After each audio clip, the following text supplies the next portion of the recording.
Hey, fourth graders. I'm so excited that we get to read more of Winn, Dixie together. So if you remember when we read it last week, Indiana Opal with her father, who she called Preacher, went to a new town.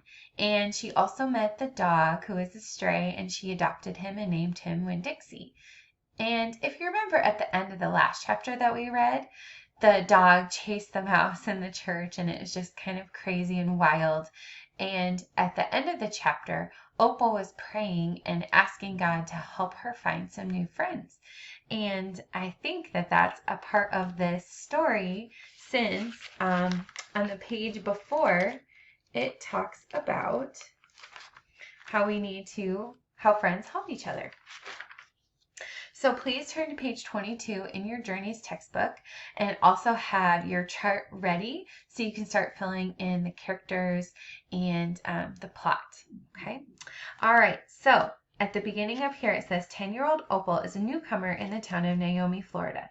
She hasn't made any friends yet and feels a little lonely. Opal's only pal is a very big dog named after the grocery store where she found him, Winn Dixie. All right, please make sure that you're following along with me. I spent a lot of time that summer at the Herman W. Block Memorial Library. The Herman W. Block Memorial Library sounds like it would be a big fancy place, but it's not. It's just a little old house full of books, and Miss Franny Block is in charge of them all. She is a very small, very old woman with short gray hair, and she was the first friend I made in Naomi. All right, I'm going to ask you some questions, and I want you to pause after I ask you the question and think about it before I give you the answer. Okay? Do you have the pause button ready? All right, here's the first question. What is the setting of this part of the story? Pause. The setting of this story, hopefully you knew, is the Herman W. Block Memorial Library in the town of Naomi, Florida. So you can add that to your chart as our setting. All right, here's the second question. The second one is, in the first paragraph, Opal gives a hint about how she feels about the library. What is this hint? Pause. Okay. Opal says the name makes it sound like it would be a big fancy place, but it's just a little old house full of books. All right. And then here is the last question. The first paragraph also has a hint about what is going to happen at the library. What is the hint? Pause. The hint is that Opal says Miss Franny Block was the first friend she made in Naomi. So this will be about them hopefully becoming friends. Let's read. It all started with Winn Dixie not liking it when I went into the library, because he couldn't go inside too. But I showed him how he could stand up on his hind legs and look in the window and see me in there selecting my books. And he was okay as long as he could see me. But the thing was, the first time Miss Franny Block saw Winn Dixie standing up on his hind legs like that, looking in the window, she didn't think he was a dog. She thought he was a bear. This is what happened. I was picking out my books and kind of humming to myself, and all of a sudden there was this loud and scary scream. I went running up to the front of the library, and there was Miss Franny Block sitting on the floor behind her desk. "Miss Franny," I said, "are you all right?" "A bear," she said. "A bear?" I asked. "He has come back," she said. "He has?" I asked. "Where is he?" "Out there," she said, and she raised a finger and pointed at Winn Dixie, standing up on his hind legs looking at the window for me. "Miss Franny Block," I said, "that's not a bear. That's a dog. That's my dog, Winn Dixie." "Are you positive?" she asked. "Yes, ma'am," I told her. "I'm positive. He's my dog. I would know him anywhere." All right, and then notice that positive is highlighted because it's one of our vocabulary words. When you see words highlighted in the text, those are our vocabulary words. So I want you to just maybe pause for a second and think if you can remember the definition. We also want to think about point of view. From what point of view is the story told? Whose point of view is it told from? What words signal the point of view? Who is telling the story? Well, the main character, as we know, Opal, is telling the story. It's from her point of view. So this story is told in first person. All right, go ahead and turn to page 24. Miss Franny sat there trembling and shaking. All right, now I have a question for you. You ready? I want to know, the author does not directly say how Miss Franny feels about seeing Winn-Dixie, but we still know. How does Miss Franny feel? Do you know the answer? She feels scared. It says right there that she is trembling and shaking, so we can visualize what's happening in the story. We can see Miss Franny trembling and shaking and know she's scared because she thinks Winn-Dixie is a bear. All right. Come on, I said. Let me help you up. It's okay. I stuck out my hand and Miss Franny took hold of it and I pulled her up off the floor. She didn't weigh anything hardly at all. Once she was standing on her feet, she started acting all embarrassed, saying how I must think she was a silly old lady mistaking a dog for a bear, but that she had a bad experience with a bear coming into the Herman W. Block Memorial Library a long time ago, and she had never quite forgotten over it. When did this happen? I asked her. Well, said Miss Franny, it's a very long story. That's okay, I told her. I am like my mamma in that I like to be told stories. But before you start telling it, can Winn-Dixie come in and listen too? He gets lonely without me. Well, I don't know, said Miss Franny. Dogs are not allowed in the Herman W. Block Memorial Library. He'll be good, I told her. He's a dog who goes to church. And before she could say yes or no, I went outside and got Winn-Dixie, and he came in and lay down with a humph and a sigh, right at Miss Franny's feet. She looked down at him and said, "He most certainly is a large dog." "Yes, ma'am," I told her. "He has a large heart, too." "Well," Miss Franny said. She bent over and gave Winn-Dixie a pat on the head, and Winn-Dixie wagged his tail back and forth and snuffled his nose on her little old lady feet.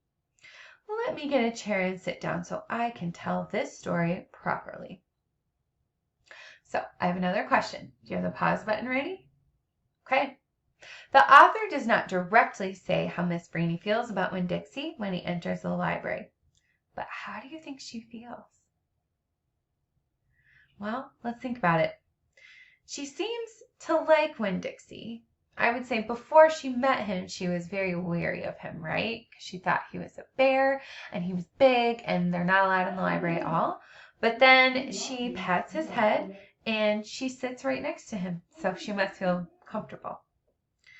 Back when Florida was wild, when it consisted of nothing but palmetto trees and mosquitoes so big they could fly away with you, Miss Franny Block started in, and I was just a little girl no bigger than you. My father, Herman W. Block, told me I could have anything I wanted for my library, for my birthday. Sorry, I was, that's what she wanted. I am thinking about it and I said it out loud. That's funny. Okay, let's go back a second. And I said I was just a little girl no bigger than you. My father, Herman W. Block, told me I could have anything I wanted for my birthday. Anything at all. So right now what she is doing is she is having a flashback. It says, which details in the text tell you a flashback is part of this selection? And why has the author included this flashback? We kind of want to think about it. She's telling us about how she's telling us a story, and we'll have to find out why she's telling the story. But it's a flashback. It tells us something that happened before. Miss Franny so go ahead and turn to page 26. Miss Franny looked around the library. She leaned in close to me. I don't want to appear prideful, she said, but my daddy was a very rich man. A very rich man. She nodded and then leaned back and said, and I was a little girl who loved to read. So I told him, I said, Daddy, I would most certainly love to have a library for my birthday. A small little library would be wonderful. You asked for a whole library? A small one, Miss Franny nodded. I wanted a little house full of nothing but books, and I wanted to share them too. And I got my wish. My father built this house, the very one we are sitting in now, and at a very young age I became a librarian. Yes, ma'am. What about the bear? I said. Did I mention that Florida was wild in those days? Miss Franny Block said. Uh-huh, you did. It was wild. There were wild men and wild women and wild animals. Like bears. Yes, ma'am. That's right. Now I have to tell you, I was a little Miss Know-it-all. I was a Miss Smarty Pants with my library full of books. Oh, yes, ma'am. I thought I knew the answers to everything. Well, One hot Thursday I was sitting in my library with all the doors and windows open and my nose stuck in a book, when a shadow crossed the desk, and without looking up, yes, ma'am, without even looking up, I said, "Is there a book I can help you find?" Well, there was no answer, and I thought it might have been a wild man or a wild woman, scared of all these books and afraid to speak up. But then I became aware of a very peculiar smell, a very strong smell. I raised my eyes slowly, and standing right in front of me was a bear. Yes, ma'am, a very large bear. "How big?" I asked. "Oh, well," said Miss Franny, "perhaps 3 times the size of your dog." "Then what happened?" I asked her. "Well," said Miss Franny, "I looked at him and he looked at me. He put his big nose up in the air and sniffed as if he was trying to decide if I was a little Miss Know-it-all librarian and was what he was in the mood to eat. And I sat there and I thought, well, if this bear intends to eat me, I am not going to let it happen without a fight. No, ma'am." So very slowly and very carefully I raised up the book I was reading. "What book was it?" I asked. Why, it was War and Peace, a very large book. I raised it up slowly, and then I aimed it carefully, and I threw it right at that bear, and I screamed, "Be gone!" And do you know what? "No, ma'am," I said. "He went. But this is what I will never forget. He took the book with him." "Nuh-uh," I said. All right. What I want you to do right now is I'm going to stop this video and I'm going to record the last part of it in another video. But what I want you to do right now is I want you to start filling out your chart. What can you add to it from what we've read so far?